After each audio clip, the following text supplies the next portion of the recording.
So each of these 40 individuals either hold a political position or a religious one. Let me give you an example about wudu or ablution. The way Muslims perform wudu is debated due to a key discrepancy in the Quranic verses. The Quran describes wiping or mass and washing, ghusl. Yet the ruling favoring full washing of feet is based on a hadith attributed to the Prophet ﷺ. Who narrated this hadith? The primary source is Uthman. Who transmitted it from Uthman? Humran ibn Abba. And you should know that Jews traditionally wash their feet instead of wiping.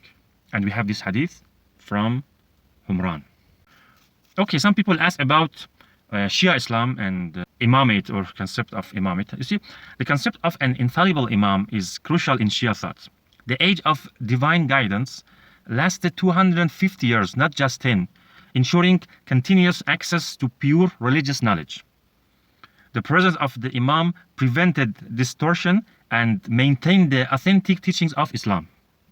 And you know this famous hadith that the Prophet said, I am the city of knowledge and Ali is the gate.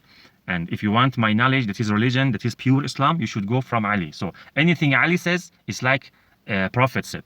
And more than that, the Prophet said, after me I put for you two things, Quran and Itra, my family, Ahlul Bayt. So that the Shia call them infallible imams. So means this, the saying of imam is like Quran. Itra and Quran are together. It's very important. So this is the importance of the concept of infallible imam in Shia thought. Okay, after Ali became caliph, Humran fled to Sham and joined Muawiyah. This is about Humran. During the same period, another influential figure appeared. His name is Wahab ibn Munabbih, a major transmitter of Jewish Islamic tradition.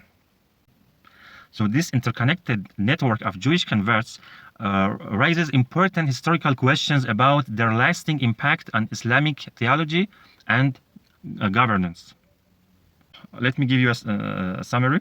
We mentioned that these 40 individuals or their descendants became pillars of various Islamic sciences. This is a very important issue.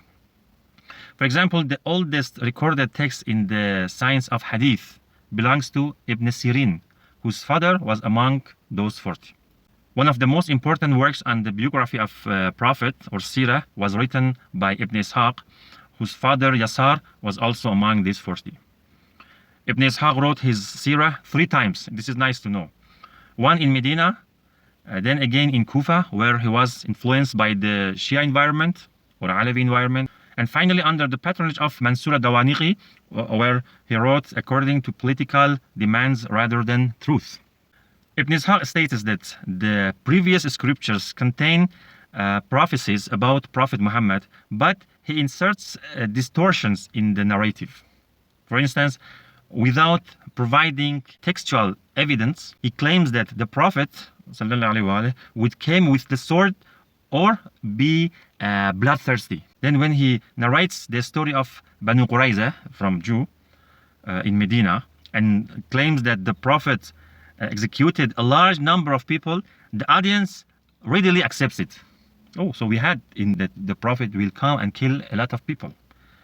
The problem is that his book became the primary source of the Prophet's biography.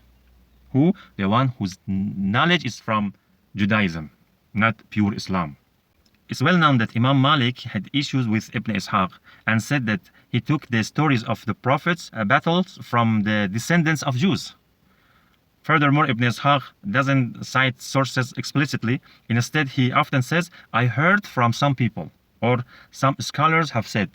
Today, the famous Sirah of Ibn Hisham is essentially an abridged version of Ibn Ishaq's Sirah. Also, some of Ibn Ishaq's narrations are taken from the Imams, Ahlul Bayt. Many, especially those related to Jewish tribes, are sourced from Jewish traditions. His narrations of the Prophet's battles with the Jew in Ibn Ishaq's Sirah is similar to how the Holocaust is presented in modern times. Thus, the widespread version of Islam today faces this issue and does not represent the true Islam. This is what some scholars believe. He interpreted Islamic text through a Jewish perspective and then transmitted that understanding to Muslims. And we received that understanding, of course, in the name of Islam and in the name of Sirah and Sunnah of Prophet Muhammad. A major issue is the fabricated narrations attributed to the Prophet's wives, portraying actions that insult the Prophet. For example, in the book Musnaf Ibn Abi Shaybah, it is claimed that Aisha adorned her maidservant in beautiful clothes and makeup, saying, "Perhaps we can attract the young men of Quraysh." What was the intent behind such a narration?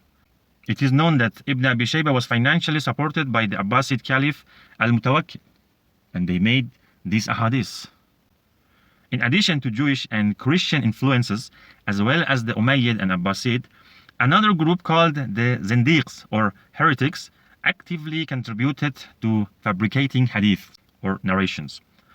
Regarding Aisha, the wife of the Prophet, she was initially respected as her status helped elevate the legitimacy of the caliphate. But after her conflict with Muawiyah, the public sentiment turned against her and fabricated hadiths were created against her. In Shia sources, criticism of Aisha is based on her occasional mistreatment of the Prophet and her role in waging war against the rightful caliph of her time. But no indecent actions are attributed to her. Even in Nahj al-Balagha, after the Battle of Jamal, Imam Ali salam criticized Aisha in a sermon, but concluded by saying, وَلَهَا الْحُرْمَةُ السَّابِقَةُ. It means, and she still retains her previous honor as the wife of the Prophet. So the true path to Islam lies in following the Quran and Itrah or Ahlul Bayt as instructed in the Prophet's sayings and will. The greatest damage from Israelite or Israeliyat, Jewish influence distortions, has affected Islamic beliefs are like these ones. In Tawheed or monotheism, by introducing anthropomorphism. In prophethood, by alerting the stories of the prophets and portraying them in an unbefitting manner.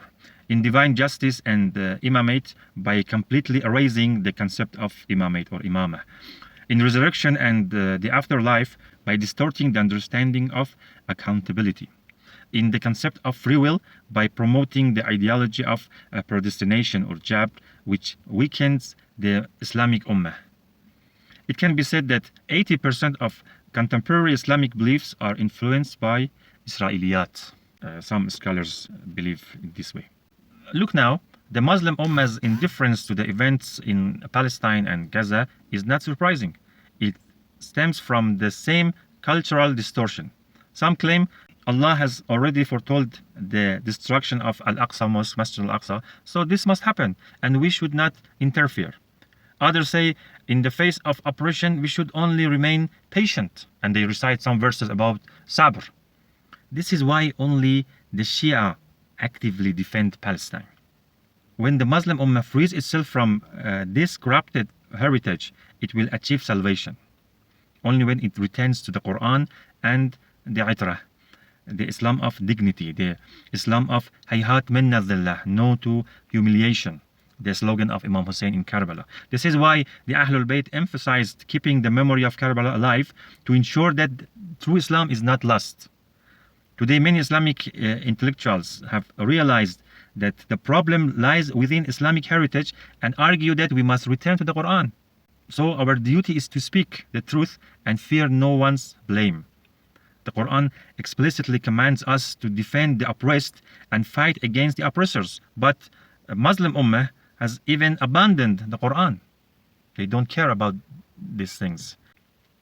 Okay, one of the major differences between Shia and Sunni Islam, or Shia and Sunni understanding of Islam, is their view on the end of the world.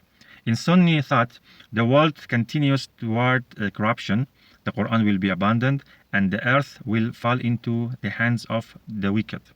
But in Shia teachings, the world will be prepared for the rule of a just man or just imam, and ultimately the earth will be filled with justice and peace. So in Sunni thought, passive endurance is emphasized, and in recent years, some even deny the hadith about Imam al-Mahdi. In contrast, Shia's Islam teaches that the best action is intidar al-faraj, awaiting the relief, which means actively striving to prepare the ground for the return of the last Imam and the promised Savior, Imam al-Mahdi.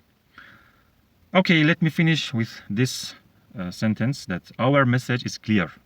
The Muslim Ummah, the Islamic Ummah, must return to the Quran and its true understanding.